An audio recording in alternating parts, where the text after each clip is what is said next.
Willys MB L134 engine generator installation. Cast into the engine block of the L134 are two standoffs that we can mount the generator support to. The generator support is part number A1392MB. Line up the generator support holes on the mounts and the flat side of the mount towards the front of the engine and fasten it using 2 bolts and 2 lock washers. The bolt towards the engine mounting plate is a little bit more difficult to get in. After we get them in, go ahead and tighten them down with a ratchet and a socket, and the one on the front you'll have to use a wrench. The socket just doesn't want to seem to fit and be able to turn easy. The box end open end wrench works a whole lot better towards the engine plate, and we'll just go ahead and tighten up this bolt. Once the bolts are tight, the next step is to install the rubber insulators from the generator mount kit. The generator mount kit is part number A1395. It includes all the hardware to mount the generator. Let's take a close look here at the hardware that mounts the generator to the bracket. You've got a small nut on the end, and then we'll pull this washer off, and inside that is a lock washer as well. Then we'll remove the rubber insulator, and then you'll notice the bolt is a little wider at one end, or shouldered. This is the side of the bolt that will fit inside the insulator. Before we install the insulators into the bracket and the engine mounting plate, apply a little bit of grease to the openings on both the engine mounting plate and the mounting bracket. This will ease the installation of the rubber insulators. Pinch the one end of the insulator and push it through the opening in the generator bracket. Work the insulator back and forth until both lips ride on each side of the generator bracket. Double check to make sure the insulator is installed correctly, and then install the one on the front side of the engine plate. Be patient when installing the insulators. These are an important piece of the mounting bracket of the generator, and you don't want to rip or tear them. I wouldn't recommend using any sort of screwdriver or any sort of sharp object that would cut or tear the actual insulator. Double check to make sure it's installed properly, and then apply a thin layer of grease to the face side and back side of both the insulators. This will help us install the hardware. The last thing you're going to want is to have the generator in your hands and not be able to get the bolt inside the rubber insulator. You don't need a lot of grease here, just a little bit. A thin film will work just fine. On the 2 generator bolts, install the flat washer with the larger size diameter to the outside of the top of the bolt.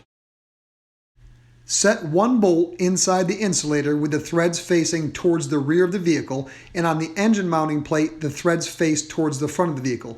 Just rest the bolt inside the insulator for now and don't push the threads past the face of either one. Install the generator assembly with the pulley facing towards the front of the engine. The ears that are cast onto the housing of the generator go on the outside of both the generator mounting bracket and the engine mounting plate as shown here. Hold the generator with one hand and work the bolts back through the insulators and outside the 2 openings on the ears of the generator. Now's where that grease we applied to the insulators is going to come in really handy. We have to install the flat washer that's the same diameter as the threaded end of the bolt. So what I'll do is I'll support the generator with one hand and try to wiggle the bolt back out just until it starts to move. You may have to slide the generator a little forward or backward, and then slip the washer in between the generator and the insulator as I'm showing you here. Center the washer on the face of the insulator and line everything up so you can smoothly install the bolt through all parts of the assembly. Next, install the lock washer to the threaded side of the bolt. Next, install the nut. Run the nut down only finger tight in case you have to move the generator back or forth to complete the same process on the front mount. The installation of the hardware is the same on the front bolt except for the threads will face the front of the vehicle. With all the hardware installed, you can go ahead now and torque the nuts down to 20 to 25 foot-pounds. Next, we'll be installing the fan belt. The fan belt is the V-style, and it's either cogged or some people call ribbed, as you see here. You got these little teeth or ribs on the fan belt. Install the V-belt over the radiator fan with the ribs or the cogs facing inward towards the pulleys. Once the belt has cleared the fan, install the top of it onto the pulley on the water pump. I'll move the camera around to the front of the engine so you can see this clearly, and then install the V-belt onto the pulley of the crankshaft. Before we install it, let's take a look at part number A1491MB. It's called the generator brace T-handle. This brace supports the upper side of the generator and allows for it to be adjusted.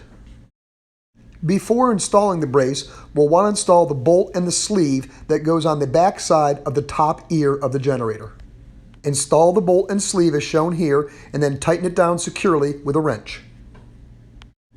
The mounting location for the generator brace T-handle is on the engine plate. You'll see this hole right here at the top that's been bored through the plate.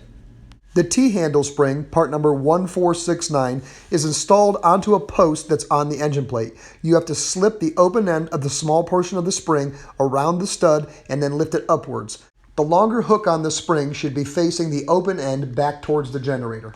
Keeping tension on the spring with one hand, I'll insert the hook end into the bore lower side of the generator brace. Line up the bore with the lower end of the brace to the bore that's in the engine mounting plate and install the special shoulder bolt on the front side of the engine. The threads on the bolt should be facing towards the rear of the vehicle. Install the lock washer and the nut. For the time being, the nut only has to be finger tight. Now we'll go back to the V-belt and make sure it's on the crankshaft pulley and the water pump pulley, then install it onto the pulley of the generator. Check to make sure that the adjusting bolt is loose and you can move both pieces of the brace in and out. Then clip the notched ear at the end of the T-handle onto the bolt with the sleeve on the generator.